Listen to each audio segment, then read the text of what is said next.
Good afternoon to everyone and welcome to today's webinar on UK trade agreements and rules of origin. I'd like to introduce myself. My name is Anne White. I'm Head of International Trade at the Thames Valley Chamber of Commerce, the accredited Chamber of Commerce for Berkshire, Buckinghamshire, Oxfordshire, Swindon, Heathrow. Before we start today, just a few housekeeping things. This session will be recorded. The recording of the session will be available on our website shortly after the session finishes today. It'll probably be definitely up tomorrow morning. So that will be thamesvalleychamber.co.uk. Thank you for those participants who have already put forward questions. Much appreciated. We had quite a few come in. But if you'd like to raise any questions today, could you please do so using the question and answer facility? And we'll endeavour to cover as many topics as possible during this session. Otherwise, we will come back to you at a later date with a response to your question. Today's webinar is being delivered as part of a new collaboration between Thames Valley Berkshire Local Enterprise Partnership, Thames Valley Chamber of Commerce and Thames Valley Berkshire Business Growth Hub, delivering a new programme of information and advice to help Berkshire business-based SMEs understand and adjust to the changes relating to EU exit. Today's webinar focuses, as I said, on the changes to UK trade and the rules of origin. The UK's exit from the EU has meant that exporters and importers wishing to trade under preference using trade agreements must understand the fundamentals of the differences of these agreements and the rules of origin which determine whether your products can be considered as originating. This includes elements such as cumulation, tolerance, thresholds, and minimum processes. Today's webinar will go through some of those and give you a detail about the trade agreements and what is expected for you as a business to have in relation to supporting evidence. Today's speaker is Barbara Scott. And Barbara Scott is the owner and manager of Customs Associates. Prior to starting with the company in 1999, she worked for 13 years as a consultant at Ernst & Young and Arthur Andersen. She has a wealth of knowledge about customs and international trade and is chair of the Customs Practitioners Group.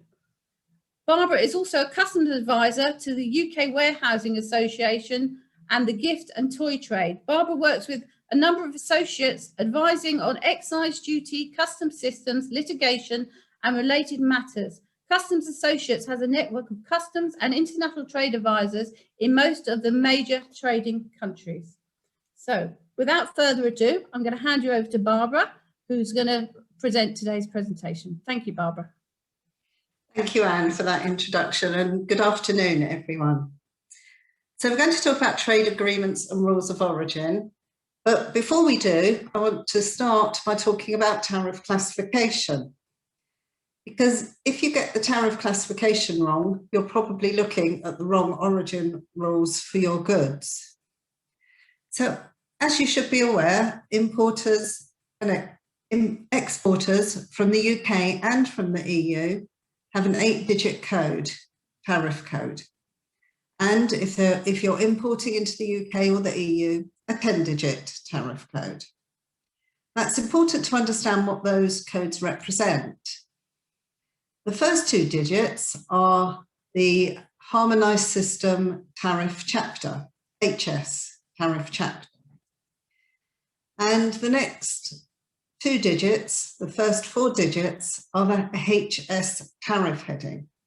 And it's the tariff heading that's particularly important when you're looking at rules of origin. You may also specifically need to know the HS tariff subheading, which is the 6 digits. So this information is often needed when you're looking at what the origin rule is for a product. And of course, it is the importers and the exporters' responsibility to classify goods correctly.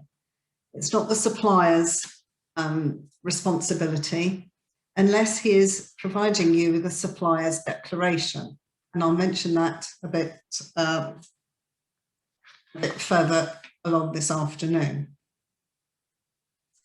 So as we know, supply chains are complex, and we need to know what the rules of origin are to determine not just where goods are shipped from, but where they have been produced or manufactured. But there are two types of origin. One is non-preferential origin, and one is preferential origin, which relates to the trade agreements. And I want to just talk through non-preferential origin first, because it's very important that you understand the distinction between the two. So non-preferential origin is used for measures, what we call trade measures. They're used for trade statistics and origin marking. They're used for surveillance to understand how much of a product is being imported from a particular country or how much is being exported. And often those statistics are needed by government, they're also needed by industry, but they're also needed to determine what our tariff measures should be as a country. Yes, they're declared at import and export, and basically it enables you to put on an invoice that these goods are made in X country, or you might put it on the packaging, or it might be required in some other document between you and your supplier. But it needs to be declared to customs when you import and export. And some countries, as you're probably aware, require a certificate of origin. Not required for imports into the UK, but the Chamber of Commerce can tell you much more about certificates of origin and when they are needed. So the basic rule for non-preferential origin is that it must be the country of last substantial transformation. And this is an internationally agreed designation of when a good originates. It's in the country where it was last substantially transformed. And the World Trade Organization did have an agreement to harmonise non-preferential origin rules, but unfortunately that work programme ground quickly to a halt when the various countries within the WTO could not agree on what those origin rules should look like. Some countries wanted it to be based on a process, some countries wanted it to be based on a certain amount of value that had been added.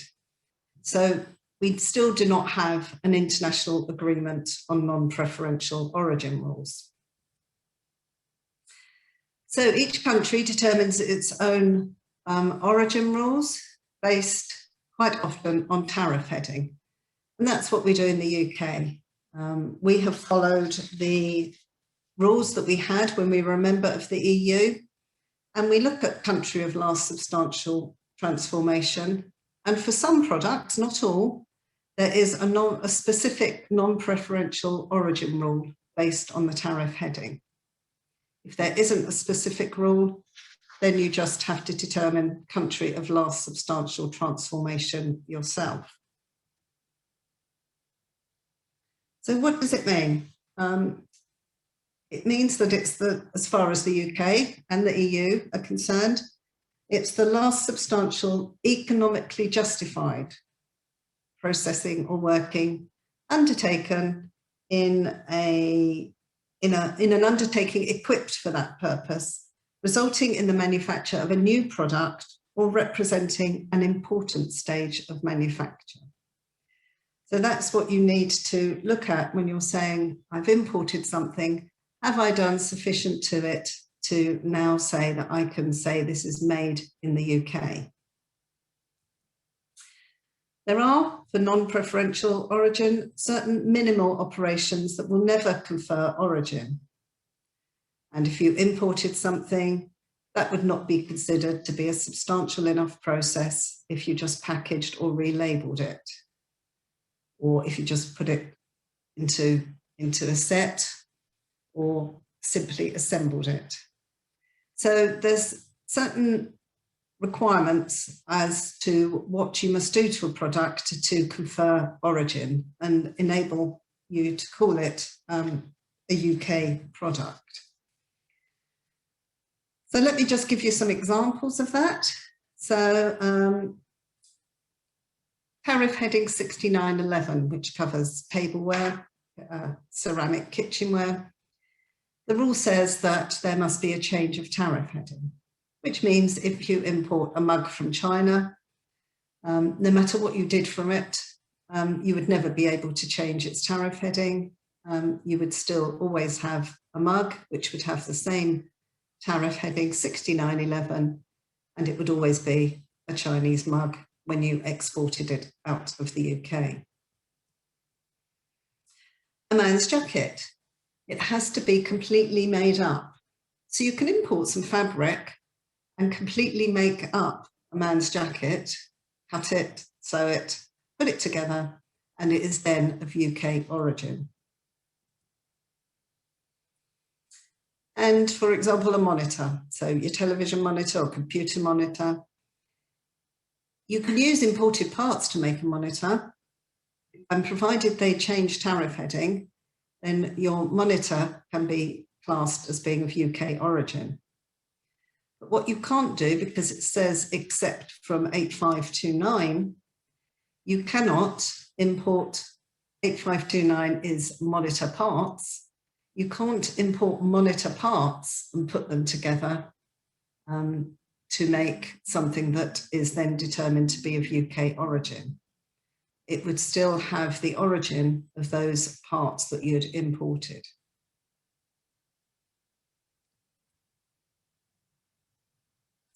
And I'm quoting the European Court of Justice here, but we obviously haven't got any UK legislation yet on non-preferential rules of origin.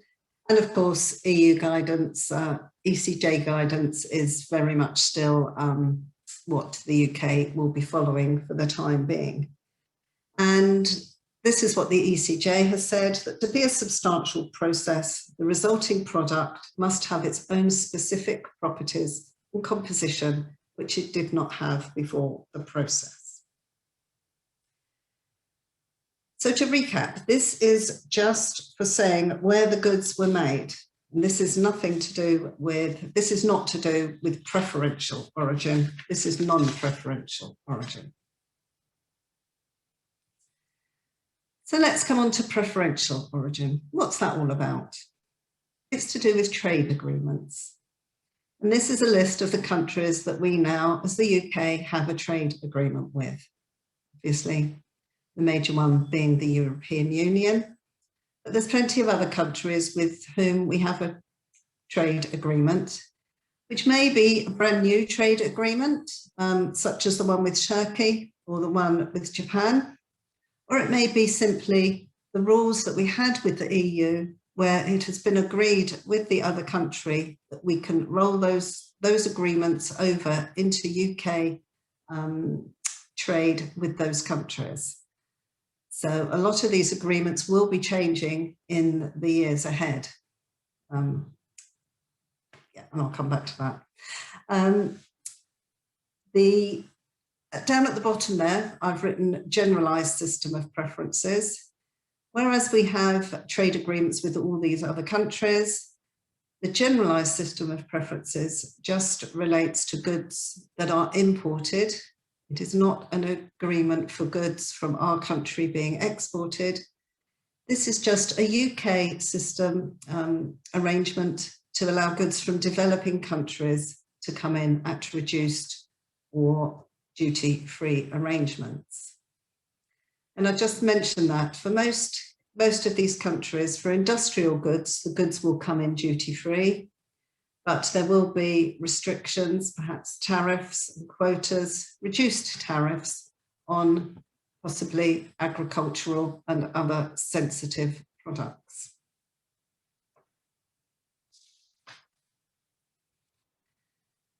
So every trade agreement has origin rules, and every trade agreement is different.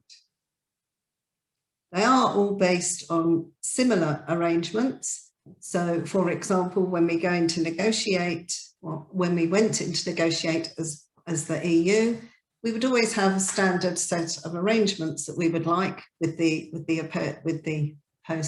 our partner country. But of course, they may not always agree to what we would want. So the agreements are similar, but they're certainly never the same. And the origin rules would differ from one trade agreement to the other. In each agreement, though, goods must be either wholly obtained, produced in that country, perhaps produced out of the ground, or meet specific origin rules. And the origin rules, as I say, are based on tariff headings. That's the first 4 digits of the tariff code. And if you get the tariff heading wrong, you've probably got the origin rule wrong. Every trade agreement also has a list of operations which are deemed as insufficient processing. Processing that can never confer origin, such as the labelling I mentioned before. Origin rule trade agreements also talk about bilateral cumulation. Cumulation allows contracting parties to use parts originating in one partner to be used in the other. And there will be a limit or an explanation of to what extent bilateral cumulation is allowed in each agreement. An agreement may allow multilateral cumulation with other countries, often called diagonal cumulation. And a preferential trade agreement will also explain what proof of origin is required. Finally, one other thing that it will always talk about is direct transportation. When a trade agreement has been put in place between 2 countries, for example, UK and Norway, the goods must always be directly transported between those countries to qualify as originating. The goods cannot go through a third country unless they have transited through there. And the agreement will talk about transit and what we call the non-manipulation rule, because it must be evidence that the goods have not been manipulated in the third country through which the goods have been transited.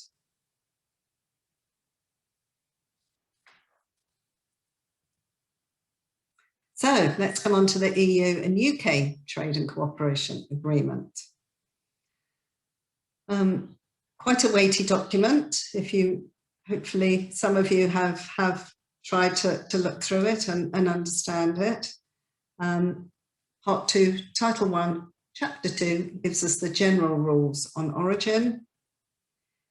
And then there are very product-specific rules based on tariff headings in the Annex Origin 2.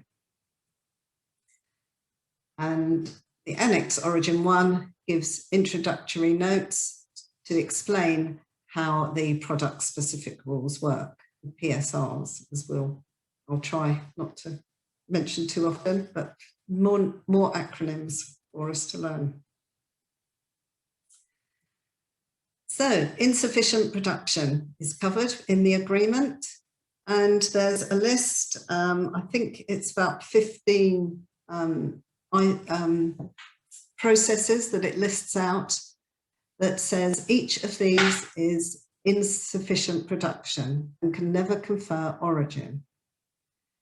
So if I import something and all I do is break up or assemble packages together, I'm not going to be able to say this is of UK origin to export it to the EU.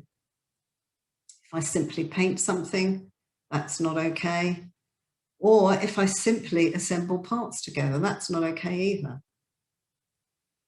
And certainly affixing labels or logos or other distinguishing signs on a product is not enough. So back to, if I imported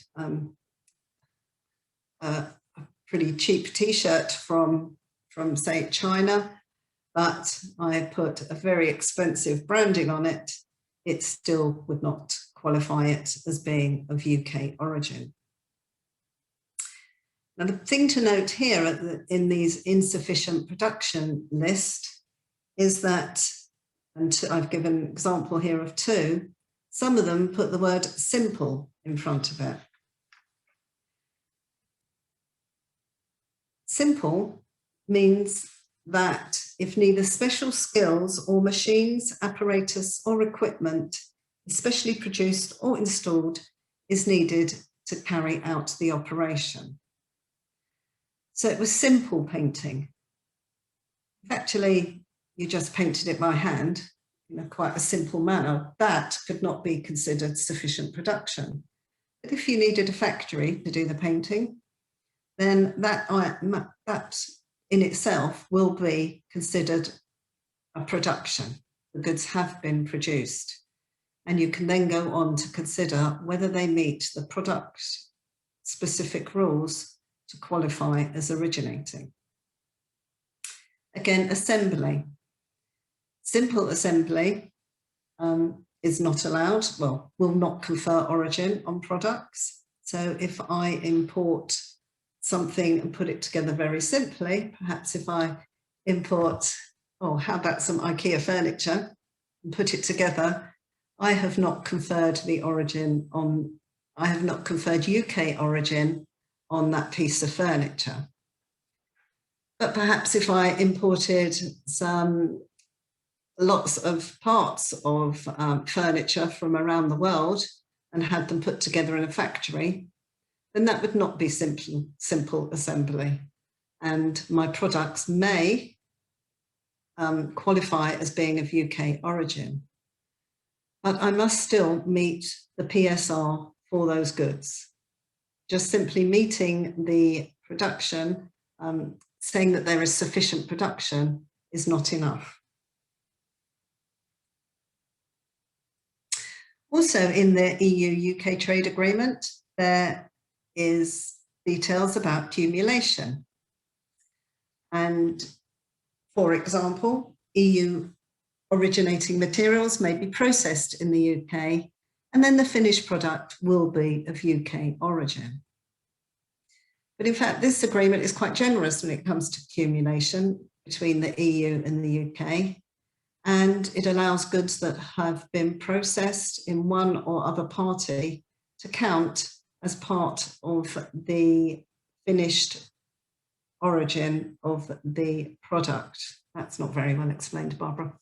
So any processing, for example, carried out in the EU can be counted as part of the UK processing if you were then looking at determining the origin of the product going back from the UK to the EU. So it is, as I say, quite generous there. But what it's not generous about is cumulation with other countries. And I'm afraid that there is no cumulation allowed with goods or processing in any other country. So no diagonal cumulation, not even with Turkey.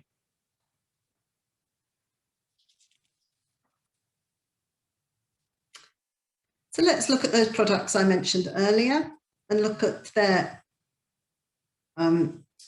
specific rules under the EU-UK agreement. Our ceramic tableware, again, in this agreement says there has to be a change of heading, tariff heading. We already had that as in the UK rule for non-preferential origin. So, as I mentioned before, our china plates and mugs, even if there's a lot of added artwork and design work put on them in the UK, they will still be classified under 6911 when we export them to the EU, and they cannot be imported into the EU under preferential origin. Our man's jacket, actually there's two rules that there are for men's jackets and other clothing, in fact. Basically, if the fabric had been weaved in the UK, which is quite, I doubt that very much, and the whole jacket had been made up, then it would qualify as EU origin. Or if we'd used EU fabric and totally made it up, it would qualify as UK origin and could be exported to the EU. There's also a secondary rule that you could meet if the fabric hadn't been weaved in the EU or the UK. It also says printing as a standalone operation and making up confers origin. So if the material was printed, and when I say that, it has to be as a standalone operation, and there's a definition of that in the agreement. I won't go into it now, but provided you could show it met the printing requirements, and the fabric was made, the fabric was printed, and then the jacket was made up in the UK, it would qualify as originating in the UK for export to the EU. And then the monitor again. The trade agreement has that change of tariff heading except from monitor parts as one of its rules. So as I say, if you imported monitor parts, they would not change tariff heading except from 8529, and the monitor could not be classified as being of UK origin for export to the EU. But there is a second rule that you could meet, which says max non-50% brackets EXW close brackets. What that means is that the maximum amount of non-originating material used to make the monitor must not exceed 50% of the ex-works price of the monitor. So we've imported parts, monitor parts, including goods that might be classified in 8529. And we've made our monitor, and provided the cost at which, the price at which we sell it is more than 50% of what we paid for is added value of more than 50% to the value of the parts that we imported, then the monitor would be classed as being of UK origin and could be exported to the EU under the trade agreement. So where you have this max non 50%, it's a much easier qualifying rule for origin than where it actually requires something like a change of tariff heading or a specific process.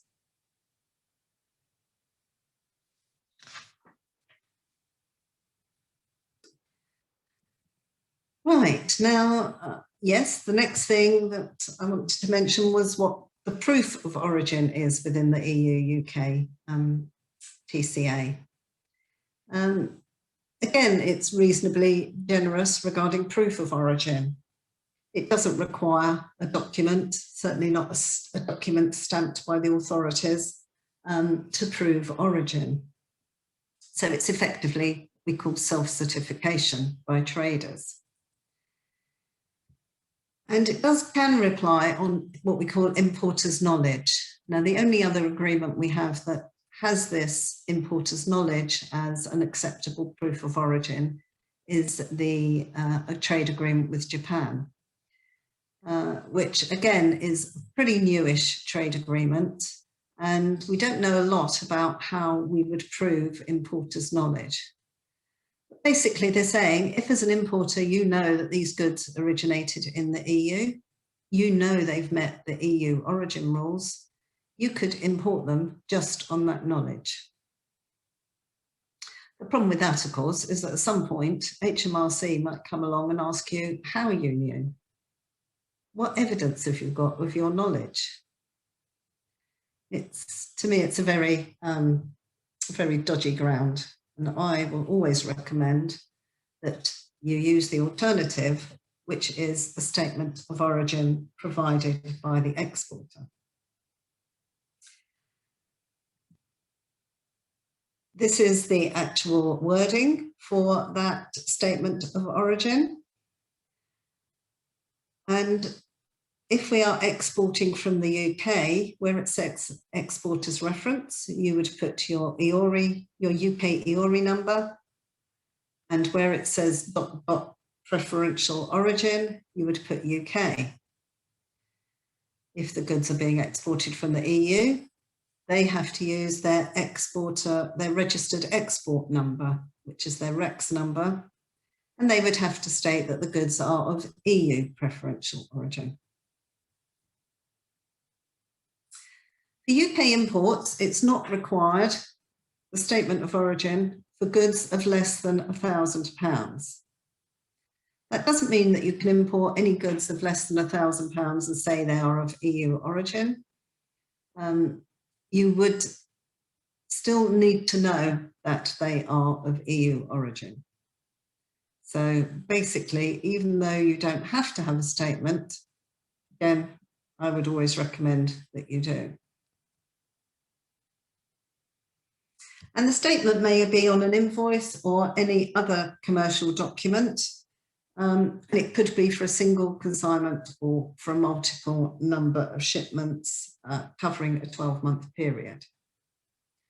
Obviously, if it's on the invoice, it's very clear and obvious, particularly for the person shipping the goods, and particularly if that person shipping the goods is arranging for the declaration to be made at import. But it doesn't have to be on any, it's not legislated that it should be on any specific type of document.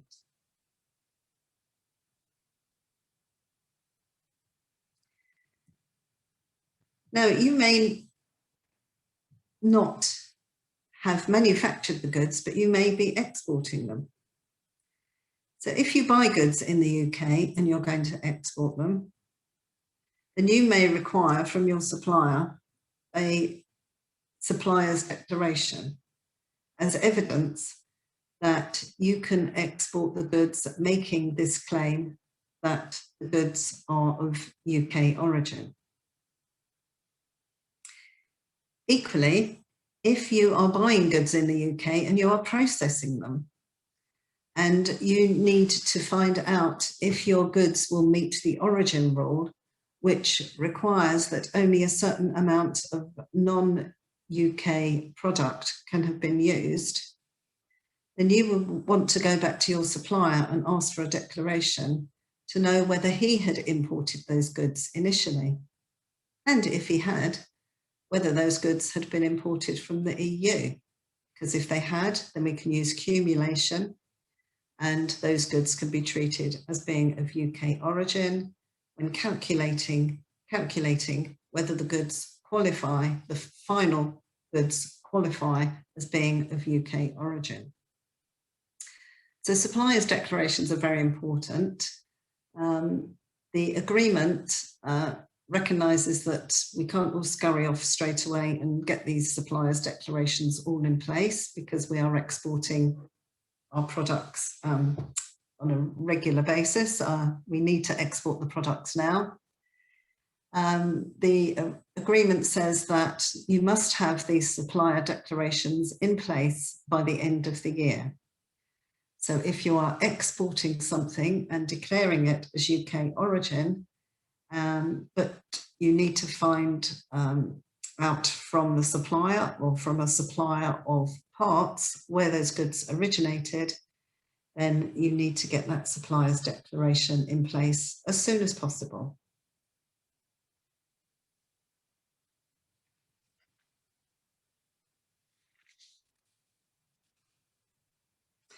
So I've been talking about how products attain preferential origin, and obviously concentrating on the EU-UK trade agreement. But you need to be aware that goods also lose their preferential origin. And once imported, a product no longer keeps the preferential origin status that it had. This was explained to me by somebody in HMRC as effectively it comes in and it has a wrapper around it saying that this product is of EU origin. Once I've opened it, once I've brought it in, I've passed customs controls, brought it into the country, that wrapper is taken off and the product no longer has the preferential origin status. Of course, it is still of EU origin for non-preferential origin purposes, but it can no longer be exported saying that it is of EU origin. If it's processed, I've imported it and I now process, it may gain a new preferential origin status. Obviously, in that example, I've processed it and it now hopefully becomes the UK preferential status. But if I don't process it, as I say, it no longer has that preferential status and cannot be exported to any other country as a UK originating product.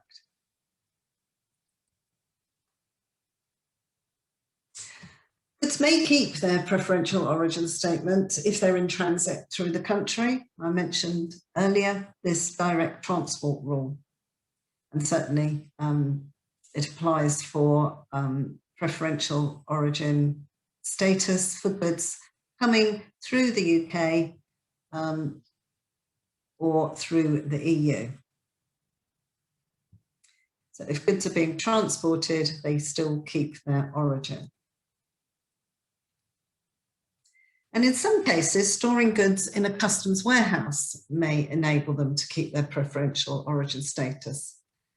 As I say, it does depend on the terms of each trade agreement. Certainly, the agreement with the EU says that goods may be stored as long as they are only split. The packages are resplit under customs control. So something may come in from the EU, it could stay in a customs warehouse, or it could stay under customs control, and it can be split, and the goods could then move on in or back into the EU and still keep their EU origin status. Now, the EU has said that it requires those goods, this is not in the trade agreement, but it has actually said that it requires those goods coming through a UK warehouse to come through the common transit procedure. The goods must come in transit from the EU to the UK and then through into the customs warehouse. They could be split there, and then they must go through another transit procedure back into the EU. The UK obviously does not require that. But one thing that the UK does require for goods coming through, say, a distribution hub in the EU, where they're kept in a customs warehouse, is that if those goods originated in a third country with which we have a trade agreement, provided the goods stayed in the customs warehouse in the EU, they can come into the UK under that trade agreement, but you must get a statement or whatever proof of origin is required from the original supplier. So to explain that, goods come from Vietnam into the EU under tariff preference. And if they stay in the EU in a customs warehouse, and then some of the goods come to the UK, provided the UK importer can obtain what do we require for Vietnam? An EUR1 from the supplier, just for those goods, then they can come into the UK under the preferential trade agreement between the UK and Vietnam.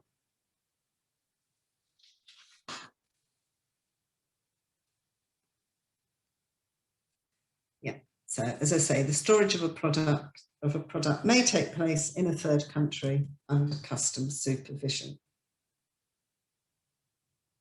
goods can be split in a customs warehouse, as I've just mentioned. And customs may require evidence of non-manipulation to show that the goods really are the same goods as those ones that were originally exported, say, from the GSP country.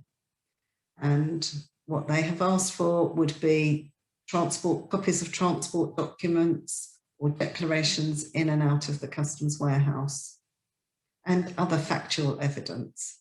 So quite a lot of evidence that you would need to actually still be able to claim that preferential origin on those goods. I think this diagram might help explain that a little. So this shows that goods coming from a GSP or another country with whom we have a trade agreement, they can come directly to the UK and have UK preference. If they come through the EU and enter free circulation, they would go into the EU under their preferential trade agreement, then they can't come out of the EU into the UK under preference. They will have lost that wrapper and they are now subject to duty when they come into the UK because they're not of EU origin either. But if they stayed under customs control and we were able to get the proof of origin, then the goods could come into the UK under the original preference from the original GSP or rest of the world country.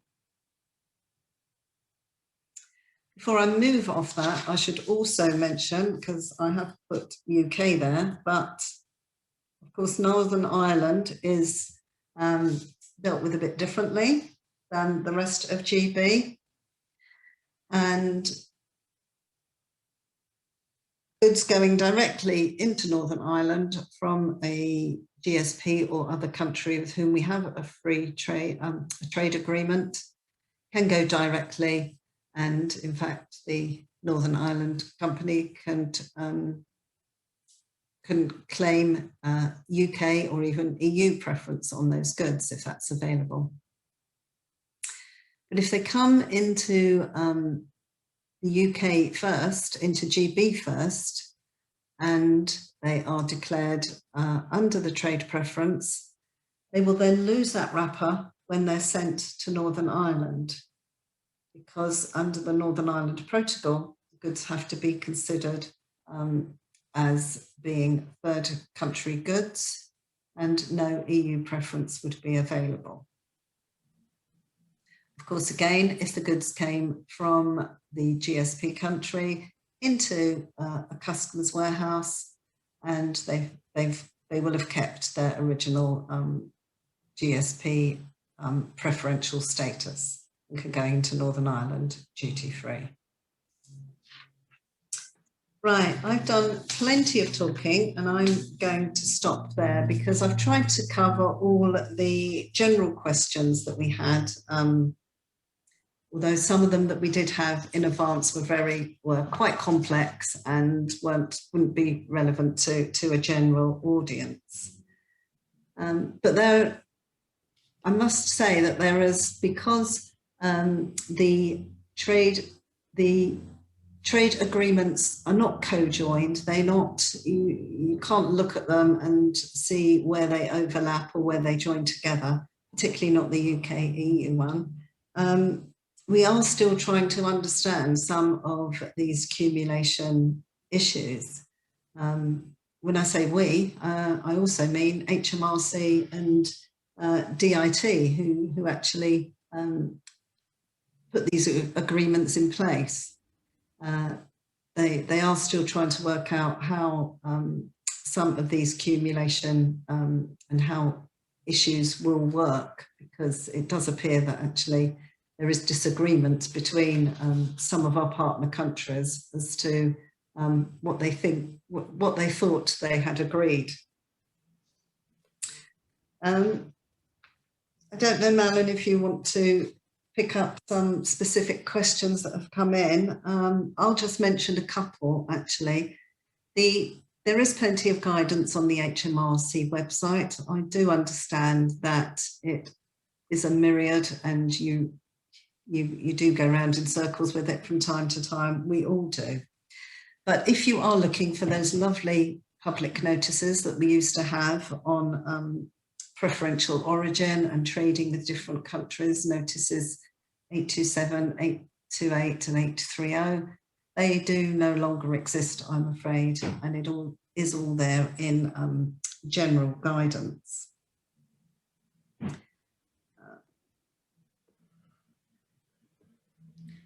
Yeah, one of the examples that somebody said was talking about this simple processing, that they'd heard that cutting, e.g. grating of cheese, did not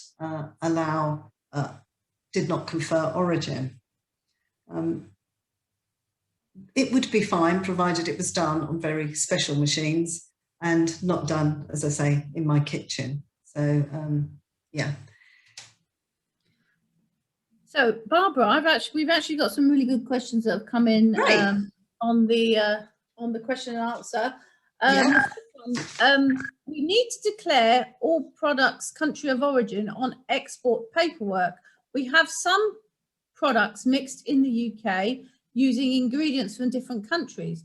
We have already established that due to some ingredients tariffs matching those of the final product, these final products cannot claim preference as UK origin. What then becomes the country of origin for this product? We need to put the country of origin on the paperwork, but the ingredients are from all different countries. Yes, you should look for what is the highest, what the majority of the product is, whether it's from one specific country or another. I have actually been asked this question where there was 5 books in a set. Each book came from a different country. It's very difficult. There is no singular answer. There is no rule on how you classify, on how you determine the origin, non-preferential origin of such goods. There is the ability, I understand, or actually Malin can probably tell us more on this, that you can actually put, I don't know if it's unknown or various on there, it's one or the other. But I'm sure that HMRC wouldn't like that to be used as a general model. So really is, yeah, using your best judgment. Yeah, I would agree, Barbara. We would be asking for a country of origin if we were doing a certificate of origin under non-preference. So there would be that requirement to have a judgment as to what that origin is of that product, because if you're doing a certificate of origin or something like that, various is not acceptable. So yeah. So somebody, I think you may have answered this, does repackaging in customs warehousing and then shipped to the UAE violate the direct transportation non-manipulation rule? Under the UK-EU agreement, the consignments can be split. So it depends on how much repacking is done. And again, we don't know, it's not explicit in the agreement. And these are the type of questions that we're putting forward to the Commission, or HMRC is putting forward to the Commission, to see what they will accept. And again, it's still in that we're not sure column, I'm afraid, because it only talks about splitting consignments. Yeah, that's right. There's lots of questions come in, and we're not going to make them or answer them all today, but there's been a few questions in regards to, obviously you mentioned the diagonal cumulation, because people they feel that because say something's come, as you mentioned, coming from Turkey under preference into the EU, and then it's being exported to UK, they think, and I like your analogy of how you use the wrapper, that, you know, goods of Turkey's origin can be classed because the EU has an agreement with Turkey and the UK has an agreement with Turkey. There's a lot of misunderstanding that because that is the case, then if the UK goods are then going, if the goods are come to the UK and then going to Turkey, then they can still claim preference. But that's not the case, is it, Barbara? No, it absolutely isn't the case. There is no cumulation, let alone cumulation for unprocessed goods in the agreement. Yeah. So no, I'm afraid goods, Turkey, EU, UK, you always must look at which country are they arriving into the UK from. And in this case, they're arriving in the EU, arriving in the UK from the EU. So what can the EU supply? All the EU could supply is an origin, a statement of EU origin, and it can't do that for Turkish goods. Yeah. So there's a few questions obviously about that. There's also questions obviously about the REX number, because REX numbers have obviously traditionally been used for the GSP countries. Yeah. And obviously, because the EU now doesn't use REX, is there specific requirements on declarations to be used for the UK GSP countries? Do we know? Yeah, so the EU does still use REX, but the UK doesn't use REX, and we're not going to have a REX system. Well, certainly nothing is planned at the moment. So we require a GSP Form A from the origin country. It doesn't have to be stamped by the authorities. It just needs to be a GSP Form A or an origin statement from the GSP country. Fantastic. I'm just trying to work my way through. There's a lot of similar, there's analogies coming through. Repackaging, we've done that one. Question on the insufficient production. One of the main items is simple cutting. I take it from that if we use specialist cutting machines in our manufacturing facilities, would this count as simple cutting or not? No, if you used special equipment in a special facility, then that is not a simple process. So the cutting in itself is not insufficient production. So that doesn't disallow you from claiming the origin. You now need to look at the product specific rules to see if your goods will qualify. Fantastic. So you did answer a lot of the questions during your presentation. So thank you for that, Barbara. I'm going to quickly, I'm aware time is quickly moving on because it was such a thorough presentation. So I thank you for that. So I'm just going to quickly load my screen. In theory, in practice, it may be another issue because it won't. So I'm just going to quickly close the event with a little bit more information. So I'd like to thank Barbara officially for today's presentation, as wonderful as ever. And as I said, we will get back to people with answers to your questions if we can over the next few days.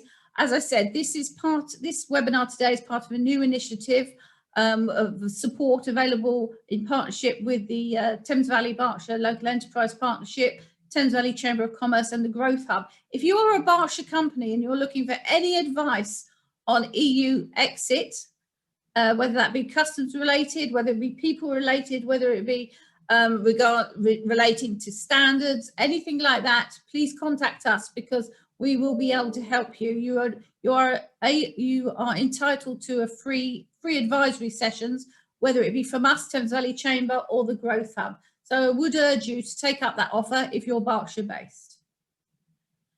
My name's, as I said before, Anne White. My contact details are there. So if anyone wants to contact us in relation to anything you've heard today, and just hot off the press, and I was waiting for this coming through today, and I know Barbara mentioned Northern Ireland.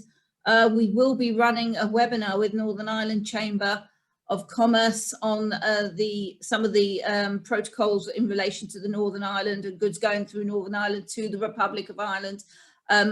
So please look out for the date in the coming days because we'll be getting that into the diary, and it will cover all of the implications of trading with Northern Ireland and how they differ from GB. So So I'd like to thank you for attending, and I'd like to thank again Barbara for a comprehensive, as ever, presentation. And please do book your one-to-ones if you're applicable for Berkshire companies. And I'd just like to say, stay safe and see you again on another webinar. So thank you, everybody.